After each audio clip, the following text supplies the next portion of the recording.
survei kesehatan Indonesia tahun 2023 Bu Grace, 87% penduduk Indonesia itu punya lubang gigi. Karena mereka itu punya habit kalau sakit aja deh baru ke dokter gigi. Padahal seharusnya itu harus setahun 2 kali minimal untuk cek ke dokter gigi. Please minimal 6 bulan sekali harus ke dokter gigi.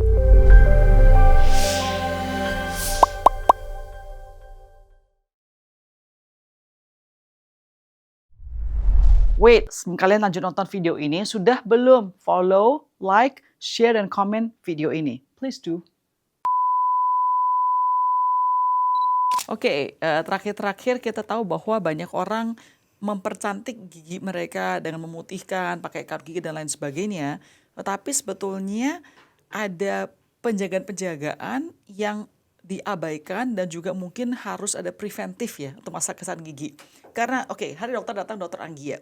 Dokter Anggi pengen tanya ya, soalnya saya pernah baca secara general dulu bahwa ternyata kesehatan mulut termasuk gigi dan gusi berhubungan dengan jantungnya ternyata dan penyakit lainnya juga. Benar nggak sih itu? Iya benar banget. Jadi memang kalau ke jantung sih memang prosesnya lama Bu Grace. Tapi yang pasti kalau misalnya kita kayak diemin aja menyepelekan kayak gigi berlubang, gusi bengkak, itu nanti kan kalau gusi kan pembuluh darahnya banyak Bu Grace. Dan itu paling deket kan ada kanal, ada salurannya itu kan ke jantung juga. Jadi itu memang pengaruh juga dari gigi. Oke, jadi selain jantung itu kalau misalnya kita ngarap gigi kita dengan baik atau gusi kita, selain jantung apalagi sih masalahnya? Yang paling deket ini pengalaman pasienku banget Bu Grace, kemarin itu dia punya gigi berlubang, didiemin aja, itu dia sampai bernanah, sampai bengkak, sampai bengkak banget. Di dalamnya? Di dalam giginya itu kan bolong, itu sampai ada nanah. Terus? Itu dia diemin aja, dia sepelein banget sampai pipinya tuh bengkak. Dan lama-lama dia tuh nafasnya sesak. Karena sih nanahnya itu tuh ke saluran pernafasan. Jadi itu pun kita nggak bisa langsung rawat. Jadi harus ke IGD dulu, harus dikeluarin dulu. Makanya yang saya kadang-kadang di masyarakat itu ya dok ya, kalau kita bicara gigi, kesannya adalah masalah kecantikan. Iya betul. Gigi kosmetik putih, ya. atau braces dan lain sebagainya. Tapi banyak orang tidak menyadari bahwa sebetulnya kesehatan gigi itu berhubungan banget dengan tadi dokter bilang. Tubuh kita yang lain itu. Benar. Oke. Pertama-tama ya dok ya, sebetulnya sekarang ini ya di Indonesia sendiri. Setahu saya pas saya dulu tinggal di luar negeri di Amerika, saya tuh kaget. Karena di sana itu asuransi itu membolehkan teman saya itu ya dari kecil anaknya itu 2 kali setahun dibayarin untuk check up gigi doang saja. Di Indonesia setahu saya habitnya adalah kalau sakit baru ke dokter gigi. Betul sekali Bu Grace. Apakah masih demikian? Karena diomongin dulu banget. Apakah sekarang trennya masih kayak begitu atau bagaimana dok? Habitnya orang Indonesia in general? Sampai sekarang Bu Grace. Jadi itu pengalaman aku di klinik nih. Jadi itu orang tuh sedikit lah. Itu bahkan tuh survei kesehatan Indonesia tahun 2023 Bu Grace, 87% penduduk Indonesia itu punya lubang gigi. Karena apa? Karena mereka itu punya habit kalau sakit aja deh baru ke dokter gigi gitu. Padahal seharusnya bener banget Bu Grace kayak di Amerika itu harus setahun 2 kali minimal untuk cek ke dokter gigi. Palingnya kita untuk bersihin karang gigi aja Bu Grace. Tapi kadang tuh mereka itu habitnya orang Indonesia masih ngira tuh aku sakit aja deh baru ke dokter gigi gitu. Dan itu kadang udah terlanjur Bu Grace yang aku bilang tadi. Lubangnya udah sampai kemana-mana. Bahkan tuh ada yang bilang kok jadi sesek. Dan kadang Bu Grace kalau misalnya sering sariawan, anak-anak deh Bu Grace kalau misalnya dia tuh suka radang. Tapi ya kalau aku pernah lihat story Bu Grace ya barusan tuh kalau misalnya sakit panas itu harus dicari sumbernya. Sama Bu Grace kalau misalnya radang nih, kita nggak tahu ternyata itu tuh dari gigi. Itu ada pengaruhnya dari gigi. Makanya aku sangat menyarankan ke pasien-pasienku yang datang, please minimal 6 bulan sekali harus ke dokter gigi. Ini bukan kiatnya dokter nyari uang ya? Enggak, ya itu juga banyak. Iya benar. Itu pasti banyak. Oke, tadi dokter mention ya masalah lubang. Orang sakit baru ke dokter gigi. Nah pertanyaannya adalah apakah pernah seorang mengalami lubang gigi tapi nggak ada gejalanya dok? Ada. Jadi biasanya lubang itu tuh diawali dari lapisan yang paling luar gigi atau disebut enamel Bu Grace. Nah enamel itu tuh kadang kalau misalnya ada lubang-lubang kecil tuh nggak kelihatan sama sekali. Dan nggak kerasa? Dan nggak kerasa. Pertama-tama tuh pasti nggak kerasa. Terus lama-lama kalau udah masuk ke tubuh dentin. Jadi kalau gigi tuh kita ada 3 lapisan Bu Grace. Enamel atau email, dentin, baru pulpa. Pulpa tuh penuh syaraf. Kalau misalnya baru di enamel tuh kadang suka nggak berasa. Oke. Iya, terus kalau udah sampai dentin tuh udah pasti berasa kayak ngilu.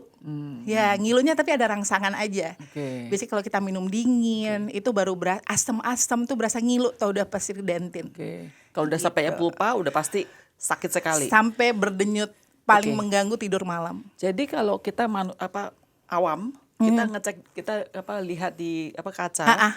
Kalau cuma kena di enamel, kita nggak bisa sadar ada Hampir burang. nggak kelihatan kalau yang cuma di microporesnya gitu, karena gigi kan pori-porinya kecil Bu Grace. Oke. Kalau dilihat di kaca nggak akan Nggak kelihatan. Tapi kalau ke dokter gigi bisa kelihatan walaupun di enamel. Iya, biasanya kita tuh explore tuh pakai nama alat namanya sonde. Oke. Yang bentuknya kayak bulan sabit. Oke, Nah, kalau udah nyangkut itu berarti udah ada lubang. Oke, jadi artinya salah satu alasan kenapa perlu ke dokter gigi karena kita nggak mau sampai itu kena ke tadi apa kedua lapisan Itu dentin udah ataupun ngilu terutama banget. nggak mau ke pulpa. Yes. Oke. Nah, terus yang kedua tadi dokter mention karang gigi. Yes. Apa bahayanya? Kan ya mungkin nggak kata bagus saja. Tapi what is it dangerous? Dangerous. Kenapa? Jadi awalnya tuh memang kalau makanan yang ada di dalam mulut nggak dibersihkan Bu Grace, itu tuh jadi plak namanya. Oke, Masih halus, Oke. masih bisa pakai sikat gigi biasa. Tapi kalau udah mengeras, berakumulasi sama bakteri itu suka banget sama makanan sisa, itu makin mengeras disebut karang gigi. Makanya disebut karang yang di lautan. Oke. Jadi tebel dan keras, nggak bisa hilang cuma pakai sikat gigi biasa. Oke. Makanya harus ke dokter gigi untuk scaling. Oke. Bahayanya adalah karang gigi itu nanti pertama bisa ngerusak gusi. Gusinya jadi bengkak-bengkak atau gingivitis, radang, berdarah. Lama-lama dia bisa ke gigi juga Bu Grace. Oke. Gitu, giginya jadi goyang. I see, Kayak gitu. oke. Itu bahayanya karang gigi. Sekarang itu ya dok, saya ngomong anak-anak dulu deh. Oke. Apa sih penyebab utama anak-anak ada masalah gigi? Bukan masalah kosmetik ya, masalah gigi aja. What is the number one reason? Yang paling khas banget dari aku datang pasien-pasien banyak itu adalah mereka itu makanan Bu Grace. Makanan. Makanan manis paling disukain sama bakteri di gigi. Plus memang edukasi dari orang tua tuh penting banget. Jadi misalnya harus sikat gigi sebelum tidur, itu udah paling wajib banget. Anak-anak kan abis makan manis didiemin aja, abis sikat gigi sore terus mereka masih dikasih susu lagi. Makanya anak tuh paling sering yang gigi depannya tuh Bu Grace, kalau sering lihat itu namanya karies rampan atau nursing botol karies yang hitam-hitam. Nah itu karena habis sikat gigi sore mereka tuh nggak disikatin lagi di malamnya, malah dikasih susu, jadi menggumpal di dalam mulut, besoknya lama-kelamaan pasti jadi karies. Kalau orang dewasa apakah juga karena makanan jadi bikin masalah utama? Betul. Sama juga. Iya, dan memang belakangan ini juga apalagi kopi lagi di mana-mana. Iya. Matcha. Teh, matcha. Tetap itu kan asam. Jadi dia memang base-nya ada asamnya. Oke, tanya dulu ya. Kalau saya ini mungkin jadul pemikiran Iya. Kalau kita minum kayak cangkir nih, kita begini. Mungkin kena gigi kita. Betul. Apakah sedotan pakai efek nggak sedotan? Sebetulnya ini memang banyak tuh yang ngomong juga. Kan kalau sedotan beda nggak kalau sip? Iya. Iya. Sebetulnya memang meminimalisir Bu Grace. Tapi tetap aja di dalam mulut kan dia juga ya kemana-mana juga. Jadi tetap aja asamnya itu dan membuat stain juga di gigi. Jadi artinya makanan manis, minuman manis, mau caranya gimana, pokoknya bisa bermasalah dengan karies. Salah satunya karies ya. Oke, karies artinya jadi bolong. Lubang gigi. Sama yang paling khas tuh karang gigi sih. Karang gigi dan jadi karies itu artinya lubang gigi dan karang gigi. Enggak, kalau karies itu lebih ke lubang gigi aja. Lubang giginya. Oke. Plus karang yang masalahnya. Oke. Nah, sekali lagi ya, ini apakah myth atau fakta? Iya.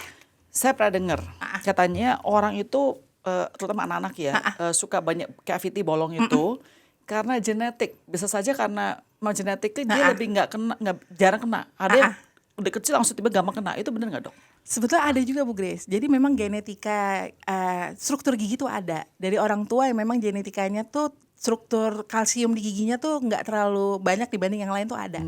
Tapi maksudnya dari kami dokter gigi juga mengedukasi kalau itu semua tuh bisa kok di-prevent sebelum terjadi karies. Jadi bahkan tuh aku suka ngasih tahu dari kecil dibawa deh ke dokter gigi, paling nggak tuh untuk kenal kalau suara dokter gigi gimana. Dan paling sering Bu Grace kalau misalnya orang tuh ngomong kamu kalau sakit, kamu kalau bandel disuntik ya. Itu tuh banyak banget. Jadi tuh anak-anak datang ke dokter gigi tuh udah takut. Iya. Tapi emang nakutin kan? Enggak. lebih ini saya jujur ya, Dok. Studi mengatakan di seluruh dunia, bukan Indonesia, bahwa orang itu kalau ke dokter gigi sampai umur dewasa pun masih takut. Iya benar, karena itu kayaknya udah dengar-dengar gitu kalau dokter gitu bakalan sakit, bakalan dibur, alat-alatnya menyeramkan kayak gitu. Padahal kan kita sekarang banyak yang untuk meminimalisir rasa sakit itu juga, dan dibuat senyaman mungkin gitu kliniknya. Oke, Dok, coba sekarang explain. Oke, selain check up ke dokter minimal 2 kali setahun. Hal-hal apa sih yang dokter bisa kasih tips ya untuk mencegah karies dan juga karang gigi tadi yang punya bahaya tersebut umum? Oke, apa saja sih? Coba. Yang pasti kebiasaan menyikat gigi itu minimal 2 kali dan paling penting sebelum tidur. Dan jangan sampai sikat gigi sehabis makan. Kan banyak tuh habis sarapan dulu terus langsung sikat gigi.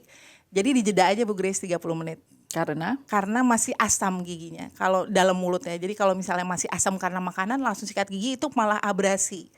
Giginya malah terkikis. Ya, sama saya mau dikit pertama-tama. Sikat gigi sebelum makan. Benar ya tadi ya? Sebetulnya setelah sarapan. Atau enggak 30 menit setelah sarapan. Makan. Yes. Terus kan ada 2 pertanyaan. Pertama adalah cara sikat gigi yang tepat bagaimana? Terus kedua toothbrush sikat gigi itu giginya harus berapa sering diganti? Oke, kalau sikat gigi berapa kali ya Bu Grace? Maksudnya berapa sering harus diganti sikat gigi ini? Oke, kalau yang pasti yang sikat gigi kan 2 kali sehari minimal. Yang berapa sering sebetulnya 3 bulan masih aman Bu Grace, tergantung sikat giginya juga. Kalau misalnya udah kelihatan agak mekar-mekar tuh, itu ganti, harus ganti. Dan sikat gigi itu sebetulnya sarang bakteri banget Bu Grace. Benar, makanya. Iya kan, kalau di rumah ditaruh di gelas. Sikat giginya diganti, tapi gelasnya nggak pernah dibersihin. Nah itu juga sarang bakteri. Jadi memang harus gelasnya, sikat giginya tuh harus diperhatikan banget. Terus tadi cara sikat gigi yang tepat gimana, Dok? Nah cara sikat gigi tepat memang beberapa metode ada di kedokteran gigi. Tapi kalau aku lebih mengutamakan metode BAS namanya. Jadi dia itu 45 derajat ke arah gusi juga. 45 derajat? Yes. Jadi kalau sisa makanan itu suka nyangkut di antara gigi sama gusinya. Jadi nanti disikat. Arah memutar juga boleh pelan-pelan dan nggak boleh terlalu kencang. Megang sikat gigi aja kita harus pants grab, nggak boleh gini. Gila. Oh harapan. Yes. Sorry, ada sikat gigi nggak? Wah, ada pasta gigi sekali. Nah, ini baru kasih giginya anak. Jadi artinya udah bilang pertama-tama. Ini apa namanya? Saya menunjuk kamera ya. Jadi ini kan masih bagus, masih baru. Kalau udah mekar-mekar kayak begini itu yang udah harus diganti. Harus diganti. Alright. Terus pegangnya gimana? Biasanya kalau orang-orang kebanyakan tuh gini. Saya juga masih gini. Ya, itu kenapa Bu Grace? Karena kalau kayak gini kita penekanan ke giginya tuh makin kenceng. Jadi sebaiknya kayak pants grab, kayak megang bulpen atau pensil. Ini pertama kali saya dengar loh. Terus? Nah, itu tuh pelan-pelan aja. Muter dari paling pojok gigi. Dan gigi tuh punya 5 surface, 5 permukaan. Kan dokter 3. Giginya. Giginya tuh ada 5 permukaan. Bukan lapisannya, tapi permukaannya. Mulai dari bagian mulai dari bagian yang ke depan, belakang, samping dalam, samping keluar, sama bagian buat gigitannya. Kan ada 5. Jadi sikat gigi jangan yang 30 detik selesai. Biasanya itu 5 detik per gigi Bu Grace. Yes, jadi aku sikat gigi bisa 3 menit Bu Grace. Serius? Yes, karena kita kan kebanyakan tangan capek tangannya loh, Dok. Biasanya makanya bisa pakai yang elektrik, bisa yang biasa. Tapi kalau kayak gini dia tuh nggak terlalu capek Bu Grace dibanding kita gini. Serius 5 detik per gigi? Iya. Kita gigi manusia berapa? Ada 32 normalnya. Jadi wow, Jadi 5 sampai belakang dulu ke bagian dalamnya sama bagian dalam luarnya. Jadi luar. Kemudian harus circle. Nah, terus ke dalam. Kena gusi sedikit is okay. Terus dalam. Ke bagian dalam, yang di bagian dekat langit-langit. Itu sama bagian gigitannya. Gini. Ya. Terus kalau ini harus gini juga nggak? Iya, kalau bagian atas tapi Bu Grace ditarik ke atas, ditarik ke bawah gini. Oh my gosh. Yes, kalau yang bawah ditarik ke belakang. Wow. Iya, itu pasti akan merasakan lebih maksimal. Saya udah 50 tahun saya baru pertama kali dengar hal ini. Sampai saya begini-gini. Iya. Dan orang suka gini loh, konsep justru ini. Ini makan kan tadi makan contohnya makan yang steak gitu ya. Justru harus tambah kenceng gitu loh. Iya betul. Tapi itu merusak malahan. Malah merusak. Apalagi kalau gusi itu kan sama kayak kulit Bu Grace. Sih? Iya, gusi itu kan jaringan lunak. Kalau gigi jaringan keras. Tapi kalau gusi kan lunak. Jadi bayangin gusi jaringan lunak tuh kita gosok kenceng udah pasti luka. Makanya banyak tuh yang giginya kelihatan lebih panjang karena gusinya naik. Ya. Yes. Nah, ini pribadi saya konsultasi mumpung dokter ada di sini loh ya. Gigi saya tuh agak dari kecil, dia nggak pakai kaut gigi.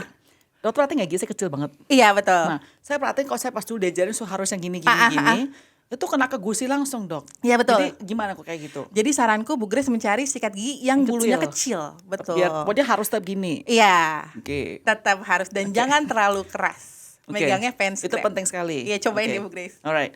Terus ternyata pasta gigi juga penting. Yes, pasta gigi penting banget. Jadi pasta gigi itu saya sarankan benar-benar yang sesuai sama kebutuhan juga.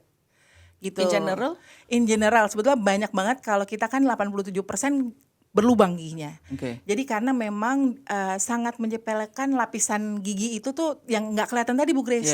Jadi sebetulnya pasta gigi yang mengandung kandungan-kandungan yang baik itu dapat membantu melapisi lagi gigi kembali. Karena gigi itu yang jaringan keras di dalam tubuh manusia yang nggak bisa regenerasi, nggak kayak tulang, nggak kayak yang lain, gigi itu nggak bisa regenerasi. Jadi pakai tambal palsu gitu. Iya. Oke, jadi apa bahannya harus diperhatikan kalau milih pasta gigi? Kalau misalnya kasusnya gigi sensitif atau gigi yang lebih rentan berlubang, saya menyarankan pakai pasta gigi yang kandungan ada hidroksiapatit Bu Grace. Hidroksiapatit. Iya. Atau disingkat HAP. Nah, hidroksiapatit itu sebetulnya ada di lapisan terluar dari gigi Bu Grace. Di enamel tuh ada. HAP biasanya ada dosen HAP-nya. Jadi dia tuh lapisan terluar dari gigi itu yang kadang tuh terkikis Bu Grace. Jadi kalau misalnya karena asam, sikat gigi yang terlalu keras, itu lapisannya tuh terangkat dan memang harus ditutupi lagi dengan pasta gigi. Dibantu dengan pasta gigi. Jadi kalau ada namanya HAP ini artinya itu membantu bukannya meregenerasi, tapi membantu memproteksi. Jadi ada ekstra what's the word? Extra layernya masih ada. Dok, saya bingung dok. Ini kan tulisannya HAP di depan contohnya merek ini ya. Ini kalau ingredientnya ada nggak sih dok, di mana sih? Ada, jadi ingredientnya HAP itu yang pasti nomor 1 hidroksiapatit ya Bu Grace. Itu ada 5%. Ini hidroksiapatit ada di sini, Dan dia itu memang cara kerjanya tuh biomimik tuh jadi kayak meniru lapisan tubuh kita. Jadi dia bukan kayak menutrisi tapi benar-benar melapisi. Ini pertama kali saya dengar ada HAP ini ya. Emang cuma ada brand itu yang ada HAP-nya? Kalau dari Mito yang hidroksiapatit yang 5%-nya tuh yang dari Mito. Alright. Jadi jadi gini ya, tadi kan udah dikasih tahu cara sikat gigi yang tepat. Terus tapi juga pasta giginya penting harus nyari yang HAP. Jadi yang hidroksiapatit sama boleh di sini juga ada kandungan potasium nitrate. Jadi itu dia tuh untuk mengurangi rasa ngilunya Bu Grace. Jadi ini pengalaman banget aku pas kenal sama Mito HAP Shield ini, suamiku tuh suka banget minum kopi yang dingin-dingin. Ngilu banget. Saya udah kasih pasta gigi sensitif tapi dia nggak works gitu. Pas pakai ini 7 hari itu memang dari penelitian juga kalau aku baca-baca jurnalnya memang 7 hari itu udah 9% Bu Grace. Tubuli dentina yang emal yang bolong-bolong mikropores itu tuh tertutup. 14 hari 18%. Jadi memang ada penelitiannya juga dia. Terus satu hal lagi dok, sebelum pindah ke tips nomor 2 ya. Tadi sikat gigi kalau taruh deketnya toilet itu jangan karena itu keluar. Betul Bu Grace, jangan. Makanya kadang ada yang suka bisa gantung di atas. Ataupun kalau yang kamar mandinya minimalis ya, kalau punya memang toiletries sendiri gitu, memang taruhnya di atas jauh-jauh dari WC itu, toilet bowl. Itu penting Bu Grace. Itu geli soalnya betul. Sekarang tadi kan tips pertama sikat gigi, cara sikat gigi, pasta gigi ini ya. Tips kedua apa dok untuk menjaga kesehatan gigi kita? Lifestyle itu maksudnya adalah minum. Kalau misalnya suka matcha, suka kopi, apalagi di Indonesia itu kan makanan banyak yang rempah-rempah, pedas. Itu ngaruh banget Bu Grace buat gigi sebetulnya. Jadi saranku aku selalu ngasih tahu, abis minum kopi kumur air. Itu ngaruh Bu Grace. Abis minum teh minum air, kumur air. Jadi nggak terlalu nempel di gigi gitu si teh dan kopinya. Kumur aja air terus nanti dibuang. Itu meminimalisir banget. Jangan langsung mentang-mentang abis minum kopi saya langsung sikat gigi. Jangan. Iya. Tunggu 30 menit lah. Kalau masalah suhunya airnya harus dingin atau hangat itu efek nggak sih dok? Sebetulnya kalau Bu Grace minum panas aja, panas aja is oke. Tapi kalau kadang dari panas langsung ke dingin itu bahaya. Itu kayak misalnya cangkir panas aja kita masukin kulkas, jadi crack Pecah, kan. iya. Iya, sama kayak gigi. Oh wow, oke. Jadi artinya panas oke, asal jangan langsung cepet-cepet berubah suhu ke Iya, dingin betul. atau kebalikannya. Yes. Oke. Jadi itu mungkin maksud saya ini ya dok ya, nomor 2, preventif dengan makanan yang lebih dan mengurangi gula-gula tadi dokter bilang pastinya ya. Jadi si asam itu keadaan di mana gigi itu si kuman itu hidup banget, bakteri itu hidup banget, dan manis itu makanannya si bakteri mereka. itu. Oke. Wait, tapi kalau makanan manis banyak orang Indonesia masih agak asumsi salah loh dok. Iya. Mereka pikir cuma permen atau yang Yes. manis. Padahal actual kalau misalnya kita bilang bakmi, roti itu kan juga Nasi. manis ya. Yes. Berarti itu juga termasuk kategori yang kita coba menghindari ya. Yes. Oke. Kalau misalnya contohnya orang minum, makan manis gitu contohnya, terus mereka kumur, bantu nggak? Sebetulnya meminimalisir sih, Tapi nggak. tapi tidak membantu banget. Oke. Pasti banyak yang nyangkut di gigi. Oke. Alright, terus kedua, saya tahu dulu dok ya. Oke, terus yang tips, ada tips lagi selanjutnya selain 2 itu? Ini bukan menjual, tapi memang harus ke dokter gigi. Minimal 6 bulan sekali harus ke dokter gigi. Minimal untuk scaling. Scaling ya. Saya itu that's my problem. Saya tuh Yes. jarang ke dokter gigi juru. But your teeth look nice, Bu Mungkin Grace. genetik. Saya nggak pernah ada Oh bolong. iya, serius? Nggak pernah rasa bolong. Wisdom teeth ada Pernah nggak? diambil. 4 ya? 3. 3, oke. Tapi nggak pernah ada bolong, jadi saya nggak pernah rasakan. Ke anak-anak semua nurun? Anak saya juga nggak ada bolong-bolong. Iya. Maka saya tanya apa genetik ini Yes. bisa mengganggu ya? Apa Iya. bisa tergantung ini? Dari susunan juga Bu Grace. Kalau misalnya bapaknya susunannya rapi, Nggak, dia nggak ibunya- rapi. Ya, itu pasti ada yang nurun. Gitu ya? Iya. Nggak, cuma saya perhatiin gini ya dok ya, air Indonesia itu bikin gigi itu kuning. Yes, bener. Nah itu gimana? Sebetulnya air itu memang di Indonesia itu banyak yang masih asam Bu Grace. Normal kan 6,5 sampai 7,5 yang bagus. pH normal kita yang paling baik. Kadang memang di beberapa tempat air dari tanahnya tuh ya asam Iya. atau terlalu basah. Makanya jadinya banyak stainnya, banyak banget Bu Grace. Iya. Anak kecil kebanyakan datang ke sini udah item-item. Iya. Anak saya kan nggak ngeteh dok. Anak saya nggak ngerokok apalagi. Ya karena itu air Bu Airnya. Grace. Oke, jadi saya bagi nih. Kalau saya kan pernah kalau saya ke supermarket ya, kan bisa macam-macam pasta gigi. Nah, ada pasta gigi contohnya. Kalau kan hap, tadi kan hap ini kan untuk untuk proteksi Enamelnya. Ya. Jadi apakah pasta gigi mengatakan bahwa dia itu memutihkan Yes. itu kerja atau itu cuma marketing gimmick? Sebetulnya memang ada Bu Grace, tapi memang dia itu secara halus, nggak mau yang instan kayak bleaching or veneer. Oke. Jadi dia secara halus dan mengembalikannya bukan ke putih Iya, kayak porselen, iya. tapi warna cerah alami gigi Bu Grace. Karena kebanyakan orang Asia kan nggak ada giginya yang putih-putih kayak orang Bener, Afrika, bener. yang putih banget kayak toilet gitu nggak ada. Jadi memang fungsi pasta gigi mencerahkan itu memang Bisa. mengembalikan, memang ada Bu Grace, Oke, dan ada memang ya. works juga, ada penelitiannya juga. Oke. Ada nggak pasta gigi yang hap plus pemutih? Nggak ada Bu Riz, karena lebihnya sebetulnya kalau yang pemutih itu dia memang ada kayak eksfoliasinya, kayak kalau di kulit itu eksfoliasi. Oke. Jadi memang kalau misalnya hap ini khusus buat sensitif sama karies. Jadi artinya kalau buat kesehatan gigi mungkin pentingin hap daripada yang tadi pemutih, benar Iya. nggak sih? Karena ini lebih masa kesehatan kan Iya ini betul. Bahkan aku bilang ke pasienku kalau gigi kamu bebas dari karies, bersih dari karang gigi, yakin deh kelihatannya bersih.